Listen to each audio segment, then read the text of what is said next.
রাজবল্লভী বা শ্বেতকালী রূপে পূজিতা হন। মায়ের শঙ্খধবল গা, দুটি পা, দুই শিবের উপর, টানা বড় বড় চোখ আর মুখে স্মিত হাসি। অতীতে ভুরসুট রাজ্যের রাজধানী ছিল রাজবলহাট। কৃষ্ণরায় ভুরসুট রাজ্য স্থাপন করেন 1583 থেকে 84 খ্রিস্টাব্দে। তার বংশধর প্রতাপনারায়ণ ছিলেন প্রজাপালক ও দাতা।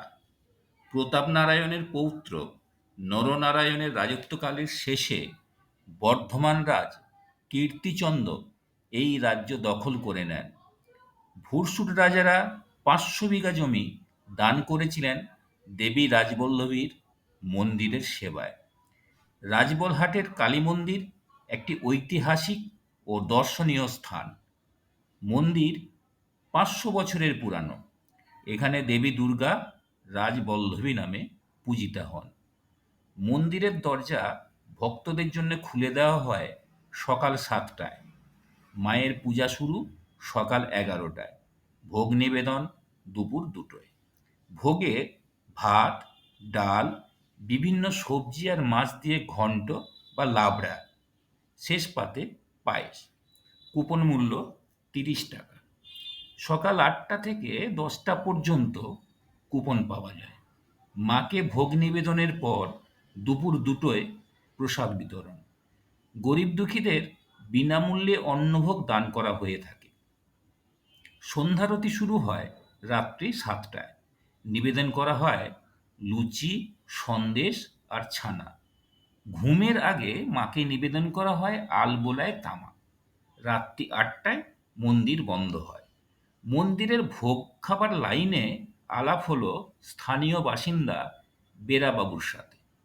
মায়ের অশেষ করুণায় তার কয়েক বিঘা জমির ধান পোকার হাত থেকে উদ্ধার পেয়েছে। তাই মায়ের প্রতি কৃতজ্ঞতায় সেদিন অন্নভোগে 15 কেজি চাল নিবেদন করেছেন। তিনি জানালেন এক প্রাচীন কিংবদন্তি। রাজবলহাটের এক মালাকারের ঘরে হাজির হয় এক বালিকা। মালাকার অনেক খোঁজ খবর করেও মেয়েটির মা বাবার সন্ধান করতে পারল না। একদিন দামোদরের তীরে বসে সেই মেয়ে সদাগরের 7 নৌকার বহর দেখছিল। রূপসী বালিকার রূপে মুগ্ধ হয়ে অসৎ উদ্দেশ্যে তাকে অপহরণের চেষ্টা করে সদাগর। কিন্তু সেই বালিকার পায়ের আঘাতে 6টি নৌকা ডুবে যায়। সদাগর তখন ইষ্টদেবীর স্তব শুরু করেন। বালিকা দেবী মূর্তি ধারণ করে সদাগরকে ক্ষমা করেন আর তার জন্য মন্দির প্রতিষ্ঠা করার নির্দেশ দেন। সদাগর রাজি হলে তার ডুবে যাওয়া 6টি নৌকা আবার ভেসে ওঠে। আজও অষ্টমীর দিন মন্দিরের সামনের পুকুরে নৌকা ভাসানো হয়।